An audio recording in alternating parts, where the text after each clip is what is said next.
gafodd ei rhybuddio, y proffwydi yna gafodd ei rhybuddio, a gafodd ei paratoi a gafodd obeithio yno ti. A dyn ni'n diolch i ti o dad dy fod ti'n cynhyrfu ac yn troi pobl ata ti dy hun ac yn tynnu pobl ata ti dy hun byth oddi ar hynny. Tyn ni'n ata ti dy hun yma y bore yma. Gad i ni ddisgwyl pethau gwych i ddyfod. Gad i ni ddisgwyl pethau mawr oddi wrthu ti arglwydd. A gad i ni ddisgwyl cael dy bresenoldeb gyda ni, a gosrwydd gyda ni, a theimlo cynhesrwydd dy gariad ni tuag ato ni arglwydd. Agor i ni dy air gweithreda trwyddo fo. Gwynidogaetha i bob un ohono ni, trwy'r gair yma sydd yn oleini yn wir ein llwybrau ac yn llewyrch ein traed. A dyn ni'n gofyn hyn i gyd yn enw Iesu Grist goleini'r byd. Amen. Ac felly, dyn ni'n cael canu carolau. Yr amser hwnnw wedi dod i ni gael canu carolau efo'n gilydd. Mae'r amser yn ddigon byr mewn gwirionedd, ond os awn ni ymlaen wedyn, cymryd yr Adfent, yr 4 Sul yma, ac yna mae'n 5 wythnos tan llawn am hwnni, tan yr Nadolig, na 4 ydy hyn, wythnos llawn am hwnna 5 Sul, beth bynnag, gan bod y Nadolig ar y Sul, ac wedyn, yn ystod dyddiau'r Nadolig, wedyn yn cael canu carolau, para ymlaen gyda'r plygeiniau tan fis Chwefror weithiau. Wedyn mae o'n dalp go lew ar y flwyddyn i fod yn canu carolau. Ond mae ganwn ni rhif 466, gyda diolch i Margaret, sy'n eistedd yn un y fan acw. Ganol gaeaf noethlwm, gwynau'r hewyn toer, brif a ffrwd mewn cloion, llonydd dan y lloer, eira'n drwm o fryn i dref, eira ar dwyn a dol, ganol gaeaf noethlwm, oes bell yn ôl. A chofio'r un a ddaeth, un plis i lawr o'r nef, 466.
Wel, efo'r Adfent yn yn atgoffa ni o hedd, yn siŵr, a disgwyliad ar ei ddew weithredu'n yn plith ni.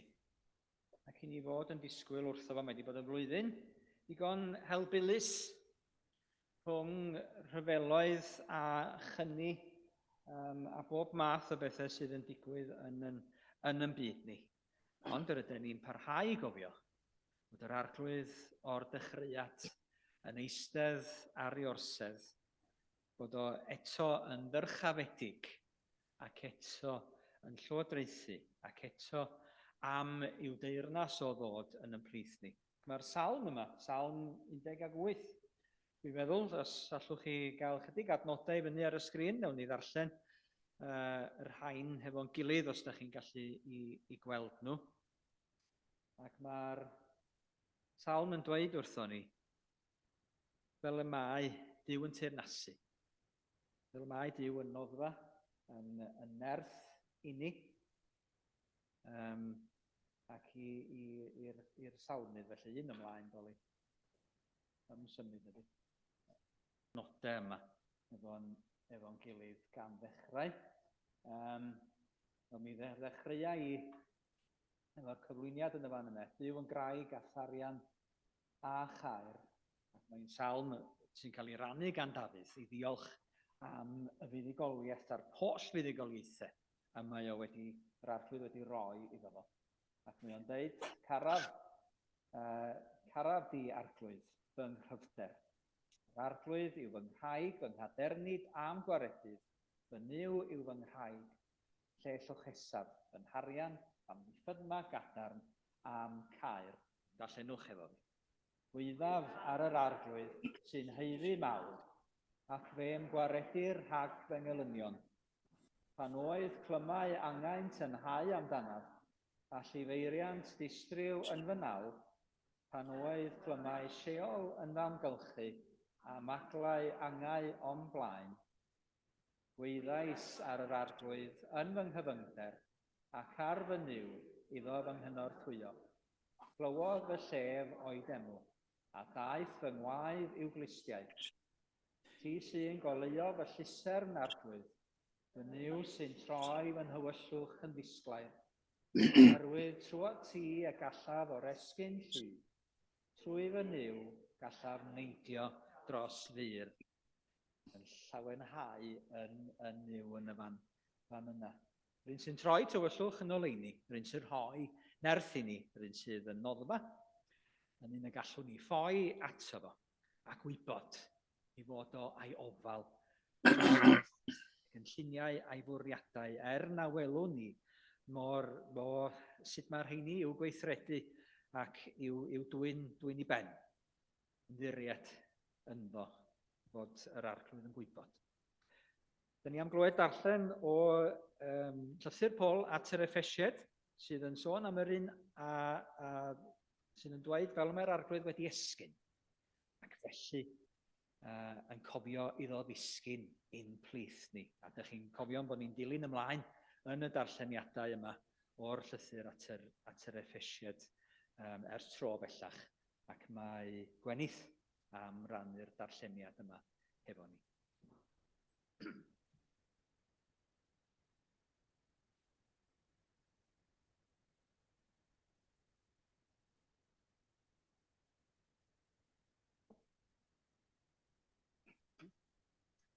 Effesiaid pennod 4, adnodau 1-16. Yr wy fi felly, sy'n garcharor mwyn yr arglwydd, yn eich annog i fyw yn deilwng o'r alwad a gawsoch. Byddwch yn ostyngedig ac addfwyn ym mhob peth, ac yn amyneddgar, gan oddef eich gilydd mewn cariad.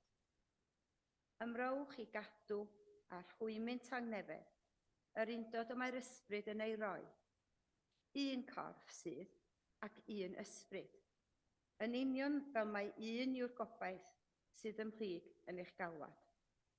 Un arglwydd, un ffydd, un bedydd, un Duw a thad i bawb, yr hwn sydd goruwch pawb, a thrwy pawb, ac ym pawb. Ond i bob un ohonom rhoddwyd gras, ei ran o Rhodd Crist. Am hynny y mae'r ysgrythur yn dweud. Ysgynnodd i'r uchelder, gan arwain ei garcharorion yn gaeth. Rhoddodd rorddion i bobl. Beth yw ystyr ysgynnodd? Ond nid yw'n golygu ei fod wedi disgyn hefyd i barthau isaf y ddeiar. Yr un a ddisgynnodd yw'r un a ysgynnodd hefyd, ymhell uwchlaw'r nefoedd i gyd, i lenwi'r holl greadigaeth. A dyma'i roddion.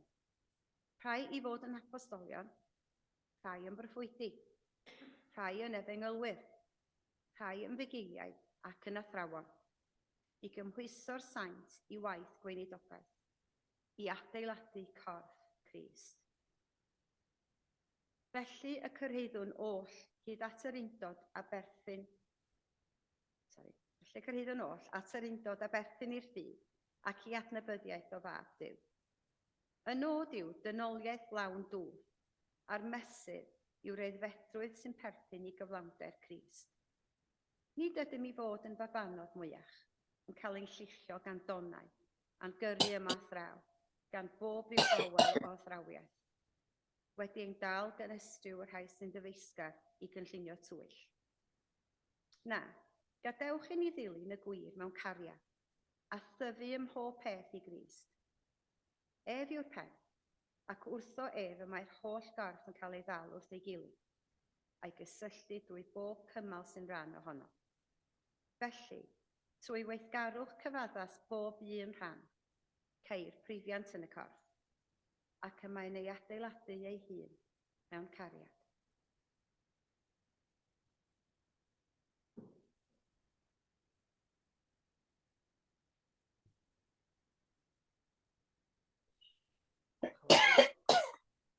Gwenith, rhoddion, nhw'n i weld beth ydy'r rhoddion yna.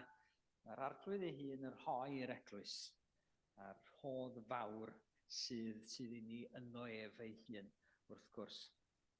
Da ni am ganu Carol nesaf yma, 454, ac mae hi'n Carol arbennig gan ieuan gwyllt, ac mae hi'n 2 ganmlwyddiant, dwi'n meddwl, geni ieuan gwyllt, yndi, 1822, 1877 oedd ei ddyddiadau fo, ac felly da ni'n cofio amdano fo. Mae yna ddarlithoedd wedi bod amdano fo, mae yna gymanfa wedi bod yn Lerpwl i gofio amdano fo hefyd, a'r cysylltiadau efo Lerpwl, tad y gymanfa ganu, medden nhw amdano fo. Ond yn y mynydd hefyd, a fo pia, mi glywaf dyna'r lais yn y Gymraeg hefyd, wedi gyfieithu o'r Saesneg. Ond mae'r garol yma ganddo fo yn gyfarwydd i ni. Welef i yn dyfod llefau'r meichiau gwyw. Atsain creigiau Salem, dyfod y mae Duw. Gedu anfeidrol fawredd, nef yn nef yn awr, ar y welon cariad, brysia i barthau'r llawr. Yn deud yn dda. Fe ganwn ni fo'n gilydd, 454.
Yn ymddiried felly yn yr un a ddaeth i lawr a frysiodd i barthau'r ddaear i ddod ato ni. Dewch i ni weddio ar ddechrau'r Adfent hwn. Nw'n i gloi gyda gweddi'r arglwydd. O arglwydd rydyn ni'n yn disgwyl ac yn dymuno. Ac rydyn ni'n cael yn llenwi ac yn gofyn i ti'n llenwi ni ymhellach gyda disgwyliad. Gyda disgwyliad am dobaith di dy hun.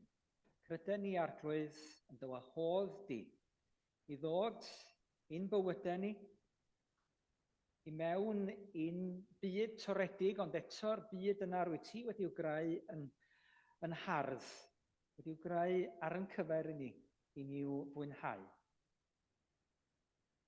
A dyn ni'n yn oedi eto arglwydd i glywed da ddewid i ni. Byddi di eto yn creu popeth yn newydd, bod dy deyrnas di yn dod, bod Iesu yn wir wedi ei ddyrchafu. Ac arglwydd wrth i ni feddwl am anghenion yn cymuned, anghenion yn gwlad, anghenion gwledydd yr ynysoedd yma, bandir Ewrop i gyd. Arglwydd, dyn ni'n gweddio dros yr rheini sydd wedi'w heffeithio gan ryfel, dros ffoaduriaid, dros yr rhai sydd wedi ei dadleoli, dros yr rhai sydd wedi'w gwneud yn fregus. A dyn ni'n gweddio dros bawb sydd eto yn ymdrechu'n ariannol, i gael 2 pen llinyn ynghyd. Dyn ni'n gweddio arglwydd dros yn llywodraethau. Byddi di yn rhoi doethineb mawr iddyn nhw yn y cyfnod heriol hwn. Y tu hwnt sydd trafferthio'n hyn i gyd arglwydd. Bydd y hewn fod boed yn dyhead amdana ti ac am dobaith di, yr un sy'n cyhoeddi ei hun yn noddfa ac yn nerth yn dŵr cadarn i ni, yn un sydd yn dod i wneud bob peth yn newydd. Yn olaf arglwydd fe weddiwn dros genhedloedd yn byd ni. Cenhedloedd hynny, llawer ohonyn nhw'n cael eu cynrychioli yn Qatar ar hyn o bryd. A'r gofidiau sydd yn y fan honno, a'r rhwystredigaethau, a'r diffyg cyfiawnder sydd i weld ac oleuni yn cael ei droi ato fo. Arglwydd bydde doleuni di i'r cenhedloedd yn gyfan i'w harwain nhw mewn gwirionedd ac mewn cariad ac mewn heddwch. A dyn ni'n gweddio dros y cenhedloedd hynny ledled daear, lle mae yna gymaint o wrthdaro am ba bynnag reswm. Ar Adfent hwn yn arbennig, dyn ni yn gweddio ac yn gofyn arglwydd Iesu, tywysog heddwch. Lliw yn gweddi ni. Rhaid i ni glywed dy lais, a dy glywed i o dy orsedd ddyrchafedig yn cyhoeddi rwyf yn gwneud pob peth yn newydd. Parhau i deyrnasu, wedi esgyn i fod goruwch pawb a phopeth. Diolch i ti arglwydd, diolch i ti o dad. Dad yr holl genhedloedd, i ti anfon dy fab i'n byd, i'n hachub. Bydde di obaith yr Iesu a aned y Methlehem. I'r gobaith hwnnw gael ei gynnau eto yn ymplith ni'r Nadolig yma, i dyfu ac i gynyddu. Nes y byddwn ni'n tyfu mewn ffydd a gobaith a chariad, yn tyfu fod yn debycach i Iesu Grist, yn tyfu i fod yn gyflawn ac i fod yn llawn ohono ef ei hun. Arglwydd tyred eto mewn gogoniant. Fel y byddo i genhedloedd y byd hwn bod yn deyrnas i chdi, ac i bob llygad dy weld, ac i bob glin blygu ger dy fron. Rydyn ni arglwydd yn dyhau ar ei ti ddod a gwneud pob peth yn newydd. Arglwydd da, rhyw ein gweddi. Llenwa ni ath ysbryd glân, mwyn i ni fod wedi'n llenwi a Iesu Grist ei hun, a'i air ac a'i obaith. A bydde di'r dydd hwn, y dydd yma o orffwys ydyn ni'n dod i gwmni'n gilydd, i orffwys yn o ti gyda'n gilydd. Bod yn orffwys yn wir i'n calonau ac i'n cartrefi ni. Fel y cawn ni dderbyn a rhannu o'r heddwch tragwyddol yna sydd i'w gael yno ti. A dwi'n gofyn hyn i gyd yn enw Iesu Grist. Hwna roddodd batrwm o weddi i'w ddisgyblion. Dywch i ni gyd weddio. Ein tad, yr hwn wyt yn y nefoedd, sancteiddiau'r dy enw, nele dy deyrnas, neler dy wyllus, megis yn y neb, felly ar y ddaear hefyd. Y roi ni heddiw ein bara benyddiol, a maddau ni endledion, fel y maddeuwn ni'n endledwyr, ac na carwau ni brofedigaeth, eithir gwared ni rhag drwg, canu seiddo ti y deyrnas, a'r nerth, a'r gogoniant, yn oes oesoedd. Amen.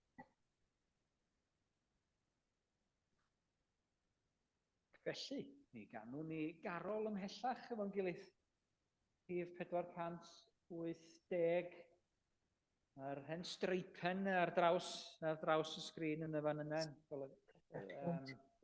Mae'r nos yn ddu, dwi'n meddwl, ydy'r geiriau sydd tu ôl i'r streipen. Gwynt nid oes, un seren sy'n y nef, a ninnau'n croesi maes a bryn i'r fan y gorwedd ef, holl obaith dyn i'w ef. Nid oes ogoniant yn y fan, dim ond yr eiddo ef, a'r golau mwyn ar wyneb mair, fel gweddi tua'r nef, o galon mam i'r nef. Ac ymlaen, 480 ydy hwn. Dwi'n iawn, Margaret? Ia, oce, 480.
garol neis, ydy?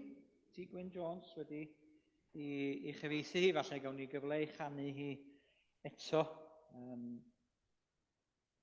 Eisiau dewis caroler, yn sicr yr 4-5-4 ne, yn un o'r rhai byddwn ni'n ei canu yn nercwys os gynnwch chi awydd ymuno hefo ni yn y fan honno i fod yn canu yn y plygain ar y Nadolig a'r hyn sydd yn arwain hyd at hynny, practis dy Sul nesaf. Wel, gyda'r Adfent a gyda'r Nadolig, dyn ni'n dod ac yn gweld rhywbeth corfforol, rhywbeth ffisegol, rhywbeth sy'n cael ei ddeiaru yn plith ni i wneud yn wir, i roi, i grynhoi i mewn i rhywbeth y gallwn ni i weld. Dydyn? Yn yr ymgnawdoliad, the incarnation, lle mae Duw yn ymgnawdoli hun o'r ryfedd ras, o y fath ryfeddod. Dyna di ryfeddod yr Advent a'r Nadolig i gyd. Dyna ryfeddod mawr, gwneud Duw yn ddyn. Yr un fath yn unig. Roed o i gael ei hun ar ffurf person dynol. Ac deiaru'r cyfan. A dyna sydd yn digwydd yn yr ail hanner yr llythyr yma at yr Effesiaid hefyd. A Paul wedi bod yn sôn am y pethau mae Duw yn ei wneud, pethau mae Duw yn ei roi i ni, y pob bendith ysbrydol yn y nefolion leoedd yna, yn gweddio iddyn nhw gael agor i llygyd, sylweddoli mawredd Duw ei hun. A rwan, mae nhw'n mynd ati i ddeud wrthyn nhw sut mae byw yr hyn yma nhw wedi clywed amdano fo ac wedi gredu ynddo fo. Yr cariad yma sydd yn sail ac i'w cymreiddyn i bywyd ac i adeiladu bywyd arno fo.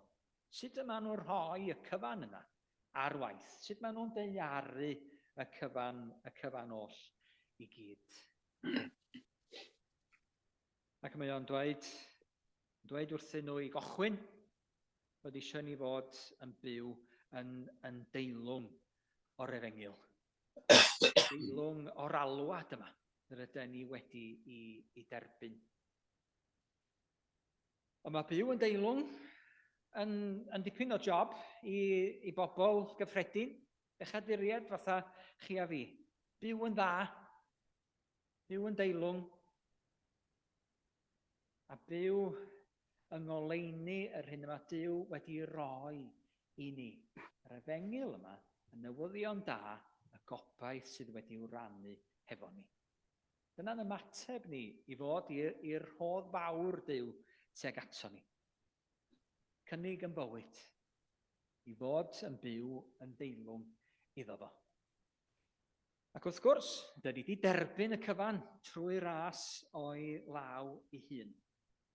Eto, y mae o'n gofyn i ninne ymroi, i fyw y bywyd a mae o wedi'w baratoi ar yn cyfer ni. I fyw fel petai ni yn disgwyl yr arglwydd bob dydd, i fyw yn ei bresenoldeb ac i dyfu fyny wrth wneud hynny i mewn i'w gariad, i gael yn llenwi ganddo ef ei hun. Os y lun i ni doli?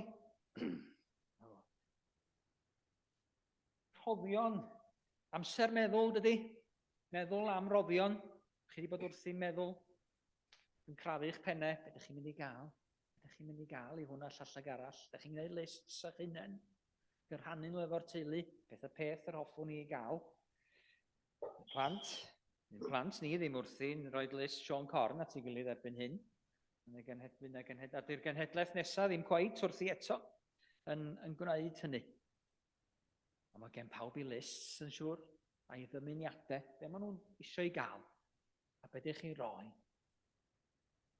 Yng nghanol yr cyfnod yma pan mae'n gymaint yn cael ei daflu dato ni.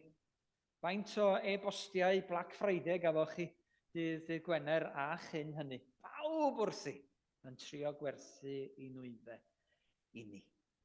Eisiau ni brynu Ac eisiau ni feddwl bod ni'n cael bargeinion wrth wneud hynny. Falle'n bod ni, falle nad ydyn ni ddim. Felly, rhoddion yn y fan yna, rhain yn nhw'n ddigon neis, rhain yn nhw'n drud, pethau da i'w fwyta, pethau ydyn nhw i'w profi ac i'w mwynhau. Beth ydy'r rhodd orau tybed?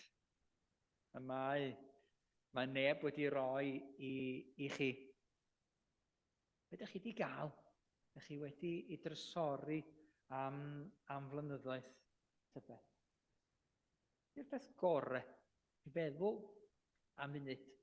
Ddylsen ni ddod ar maic o gwmpas, dweud y gwir, i weld. Ond mae eisiau rhyw amser bach i feddwl peth felly, does? Falle bod o'n beth. Falle bod o'n, ydych chi'n dweud, cofio'r rhodd gyntaf i chi gofio. Cofio'r beic na. Oedd yn disgwyl amdanau law grisiau pan o'n i'n 8 oed. Oedd y beic yn llawer rhy fawr i mi bryd hynny, a bydd o gennau nes o'n i'n 16. A mi ddoes i, mi dyfus i fyny mewn iddo fo, a mi dryches i ar ôl y beic na, a'i ailbeintio fo, a'i llnau o, am flynyddoedd. O'n i falch iawn ohono fo. Na'r rhodd cyntaf o bosib, mi gofio i drysori fo ac i wneud defnydd mawr ohono fo. Mae gennym ni roddion yn does, roddion o brofiadau hefyd. A pethau dyn ni wedi wneud hefo pobl ar heini, yn aml iawn, ar y Nadolig. Cofio Nadoligau. Cofio bod yng nghwmni pobl. Cofio gwneud pethau arbennig, a rhannu amser arbennig hefo pobl. Rhywun eisiau rhannu yr rhodd orau? Pawb yn dal i feddwl. Ond sicr bod eisiau ni feddwl a gwerthfawrogi pethau gorau dyn ni wedi i derbyn. Mae'n adeg ar y Nadolig i drysori yr heini. Ac chymod, mae gennym ni yr rhodd fawr yma i ddiolch amdano fo'n does. Dyma ydy'r rhodd orau. Ydy'r arglwydd ei hun. Ond y mae o yn sgil hynny, yn rhoi popeth arall i ni. Ac ie, mae gennym ni lyniau yn y fan yma. Dych chi wedi gweld y llun yma o'r blaen, yn siŵr?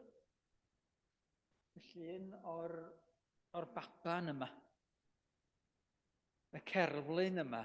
Baban wedi'w gerfio mewn carreg. I arwyddo yr un a ddaeth yn gnawd, y gair a wnaethpwyd yn gnawd. O gwmpas y garreg yna, yn sgwâr Trafalgar, gyda colofn Nelson y tu ôl iddo fo, a ryw gadfridog mawr ar geffyl, mewn yn barod i fynd i ryfel, mae'n siŵr, ar ryw blinth tu ôl iddo fo, ac llaw. Arwyddion o fawredd yn fanna o gwmpas i gyd. Yma'r carreg yma, sydd tua'r lefel yma, yn dydi? A dych chi'n camu i ben y step ac yn cael gweld beth sydd ar ei thopi. Y baban yma wedi i gerfio yno yn y garreg. Mae'r geiriau, the word became flesh and dwelt among us o'i gwmpas o. Dyma'r rhodd fwyaf, y gair a wnaethpwyd yn gnawd. Ond o'r rhodd yna, ydyn ni'n derbyn pob peth arall. Dyw ddim yn stopio rhoi, wrth iddo fo rhoi i fab i ni. Dechrau rhoi y mae o mewn gwirionedd, ac oddi wrtho ef y mae pob rhodd ddionus yn dod. O'i gyflawnder ef, medde Ioan wrth ddechrau efengyl, yr ydym ni oll wedi derbyn gras ar ben gras. Ddim gras, ddim just gras, ond gras ar ben gras, o'i gyflawnder ef. Ac oherwydd yr rhodd fawr, a mae o'n rhoi gras i ni, ac yr rhoi Y gras hwnnw i'r eglwys. Gras i fedru i gydnabod o. Yr rhodd yma, y daionus yma i fedru i groesawu fo, i fedru i addoli fo. Grasusau ydy'r bethau yma sydd yn dwyn ni at Dduw. Mae Duw yn ei rhoi i ni, yn lles ni, ond i'n dwyn ni ato ei hun. Mae'r darlleniad ni yn sôn am y gras yma o undod sy'n cael ei roi i'r eglwys. Dyna rodd enbyd i'r eglwys. Yn rhodd gan yr ysbryd glân, yn rhodd i'w ddiogelu, yr undod yma rhwngtho ni. Dyn ni'n un yng Nghrist, un bedydd, un arglwydd, un ffydd. Ac i ni ymroi i gadw'r undod yna, yma'r ysbryd yn ei roi. Ni ddiolch amdano fo a'i drysori fo. Yr rhodd sydd yn dod yn sgil yr rhodd fawr, yr rhodd i'r eglwys, yr undod yma. Gwleiddra mae Paul yn sôn amdano fo hefyd. Fod i ni fod yn dirion at ein gilydd. Ac i ni fod yn gariadus at ein gilydd. Ni fod yn wasanaethgar teg at ein gilydd. Ac yn hynny o beth, ydyn ni'n bod yn debyg i Iesu Grist ac yn cael y gras i garu yn gilydd. Ac i fod yn wilaidd fel y mae ef yn wilaidd. Wrth gwrs, yma'r gair yma, y gair yn rhodd i ni, y gair i hun, y gair fel oedd ganddyn nhw yn yr Hen Testament, y gair am Dduw sydd yno, y gair sydd yn dweud ac yn datguddio pa fath un ydy Duw, sut y dylen ymateb ni fod iddo fo. Y gair sydd yn orchymyn ac yn ddeddf ac yn datguddiad i ni, ond yn Iesu Grist yn ras ac yn gariad ac yn rodd daionus i gyd. Felly mae'r gair yma yn rodd i'r eglwys. Yn air i'w drysori ac yn air sydd yn siapio'r eglwys ac yn air i ddal gafel yno fo ac i ddal gafel yno ni'ne hefyd. Ac mwyn dod â fo yn fyw, y mae Iesu Grist yn rhoi mwy o roddion i'w eglwys. Roedd o'n sôn yn y tamed, a'r un i glywed darllen ohono fo, yn sôn am weinidogaeth y gair. Bod yna rai yn cael ei rhoi yn roddion, a dyma'i roddion, meddwl fo, i'r eglwys, rhai fod yn apostolion, rhai'n broffwydi, rhai'n fugeiliad ac athrawon. Rhoddion yn y fan yna i'r eglwys. Pobl wedi donio mewn ffordd arbennig, nid mwyn gwneud gwaith yr eglwys, nid mwyn gwneud gwaith pobl Dduw drostyn nhw, nid mwyn bedyddio, phriodi a chladdu, a derbyn ac ymweld ag ati i hunain a chymryd y clod i hunain. Ond mwyn yr eglwys, mwyn rhannu'r gair, ac mwyn cochwyn gwaith yn y gair, yn apostolion, yn rhai sy'n cochwyn rhywbeth, yn broffwydi, yn rhai sy'n llefaru'r gair i mewn i sefyllfaoedd arbennig ac i fywydau pob un ohono ni. Yn fugeiliad, yn rhai sy'n fugeilio trwy'r gair. Mod y gair ei hun sydd yn cysuro, yn gweinidogaethu, yn dod yn agos ato ni, yn rhoi nerth i ni hefyd, ac i'w ddefnyddio wrth i ni fugeilio. Fugeilio'n gilydd. Ac athrawon, dysgu yn y gair. Dyna roddion Duw i'w eglwys. Roddion sydd yn dod â'r gair yma i'r golwg. Y gair oedd o'r dechrau, a'r gair a wnaethpwyd yn gnawd, a hwn sydd yn rhodd ac yma roddion pellach yn cael ei roi mwyn derchafu hwn yn golwg, mwyn yn cymhwyso ni trwyddo fo ar gyfer gwaith gweinidogaeth, ar gyfer bod yn eglwys efo'n gilydd. A lle mae y gair yn cael ei le, y gwirionedd yn cael ei le, a chariad i'w gael yn ymplith ni, y mae'r eglwys yn tyfu ac yn prifio. Ac yng nghyfnod Paul ac yn yr llythyr yma at yr Effesiaid, gwrth iddo gofio am y cyfnod yna dreuliodd o hefo nhw yn Ephesus. Dyn ni'n cofio bod o wedi bod yn rhannu, bod o wedi bod yn rhannu'r rhoddion yma, yn gweinidogaethu y gair, rhannu'r gras yma. A bod o wedi gwneud hynny, nid mewn rhyw building o'i heiddo ei hunain, ond bod nhw'n rhentu neuadd, un o'r neuaddau yno. Tertwlian, dwi'n meddwl, yng nghanol y ddinas yn Ephesus. Am y 5 awr yna yng nghanol y dydd, lle oedd ei rhy boeth i wneud lawer yn byd arall, ac oedd pobl yn chwilio am gysgod. Felly, oedd Paul yn dod i fanno ac yn rhannu'r gair am 5 awr bob dydd. Meddyliwch, faint o'r gair oedd wedi cael ei ddysgu a'i glywed a'i rannu mewn wsnos. Yma? 5 sevens, 35. O oriau wedi'w treulio o gwmpas y gair gan yr eglwys heblaw yr hyn oedden nhw'n gael yn eu cartrefi, yr hyn bydden nhw'n ei gael pan bydden nhw'n dod at ei gilydd fel cymuned yr eglwys. Faint oedd ei syched nhw? Faint oedden nhw'n gael? Ac i ni'n wylio bod ni yn cael yn llenwi gan y gair. Da ni wedi colli pethau, da ni wedi colli oedran nos hyd yma. Trio gweld beth fydd yn cael dod yn ei lefo. Ond oedd hwnnw'n gyfle eto'n doedd i fynd ymhellach i mewn i'r gair yma. I fod yn cyfarfod efo'n gilydd. Ar nos Iau yn Seiat, fynd ymhellach i mewn, i dreiddio, i gael dysgu rhywbeth arall, i gael cymhwyso'r gair i'n bywydau bob dydd, ysgol Sul, i wneud hynny. Mae'n dyhead ni, mae'n syched ni, yn mynd yn ychydig am y gair, yn dydi? Bydde di'r arglwydd rhoi syched yno ni am weinidogaeth y gair yn ymplith ni. Yn rodd i bawb mwyn cymhwyso'r saint i waith gweinidogaeth. Ac mae o'n gallu rhoi y rhoddion yma. Ydyn ni'n darfod efo'r pwyntiau yma. Mae o'n rhoi y rhoddion yma.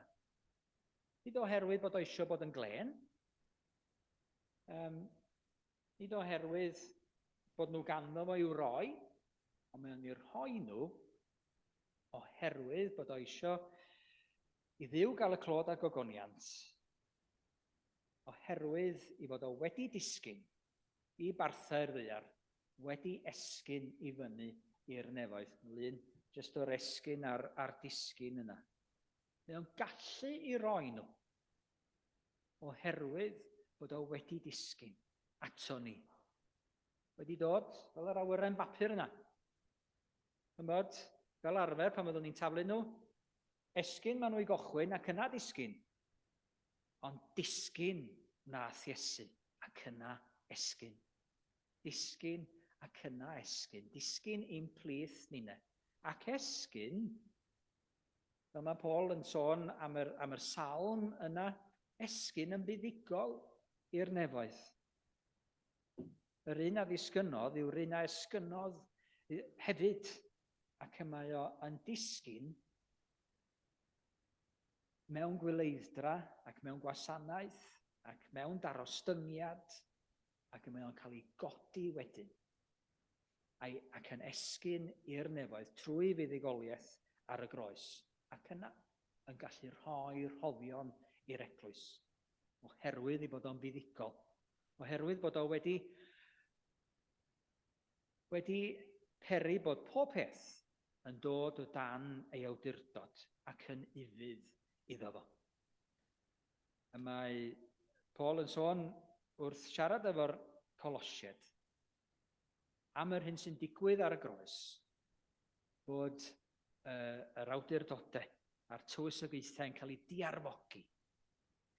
Ac yn y fan honno'n cael ei gwneud yn sioe ger bron y byd, yng ngorymdaeth ei fuddugoliaeth arnynt ar y groes. Mae yna fuddugoliaeth yna. Oherwydd y fuddugoliaeth yna. Oherwydd iddo fo wneud pob peth yn ufudd iddo ei hun. Gwneud angau hyd yn oed yn ufudd iddo fo ei hun a'i fwriadau. A mae o'n golli rhoi rhoddion i'w eglwys. Mae'r gallu yma ganddo fo i rannu hefo ni. I anfon i ysbryd glân. I dywallt arno ni pob peth dyn ni angen ar gyfer byw yn bywyd yn y byd rhyfedd a toredig yma rydyn ni yn byw ynddo fo. A pob peth sydd ei angen i ni dyfu i fyny. I fod yn debycach iddo fo, i fod gyda'n gilydd fel eglwys yn llawn ohono fo.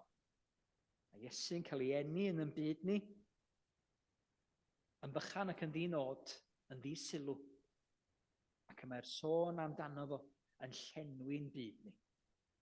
A mae bresenoldeb o, a'i gyflawnder o ras i lenwi'n bywydau ni'n hefyd, ac i lenwi bywyd yn eglwys ni yn gyfan. Mwyn, dwi'n clod i Dduw, dwi'n gogoniant iddo ef, byth bythoedd ac yn dragywydd. Diolchwn am yr rhoddion. Y gair a wnaethpwyd yn gnawd, gras i bob un ohono ni. A gras i bwyso arno, ar gras i gredu'r gair yma, ac i sychedu amdano fo ac am fwy ohono fo yn yn plith ni. Dewch i ni gloi gyda gair bach o weddi, ac yna mi ganwn ni eto garol i gloi yn hoedfa. O Dduw ein tad, ni'n diolch i ti ddod yn plith ni. Dod mwyn rhannu dy hun, mwyn rhoi dy hun trosom ni, ac mwyn rhoi i ni obaith cryf yno chdi dy hun, rhoi i ni dogaeth a gwaith i'w gyflawni yn y byd yma rwyt ti'n yn galw ni fod yn rhan ohono fo. Diolch i ti Arglwydd am y gair sydd yn plith ni eto. Gair sydd yn bugeilio ni, gair sydd yn dysgu ni, a'r gair sydd yn gwneud gwahaniaeth ym mywydau pob un ohono ni. Helpa ni sychedu amdano ti, ac i dyfu i fod yn llawn ohona ti Arglwydd Iesu. Mwyn denw. Amen. Felly, fe ganwn ni bydd yr emyn 449. A chofio am y gwyledd y lle hynny, fel mae Sion Aled yn atgoffa ni, yn y beidy ganwyd Iesu, heb i'n gwely ond y gwair. Dyw'r digonedd yn ddianedd, gwisgo'n gwyledd wnaeth y gair. Heddiw erfyn un ei ddilyn, lle bo'n wrthyn dlodi byd. Gyfoethogion awn yn dlodion, dyna'r goron orau i gyd. 449.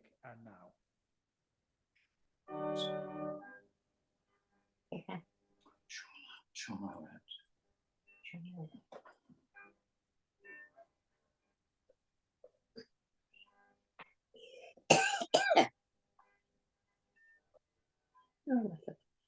Gan chwarae'n iawn. Beth? Beth i'ch canu a chwarae'n iawn. Emynau gyda cynt yn dod. Methu rhan to.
gyd.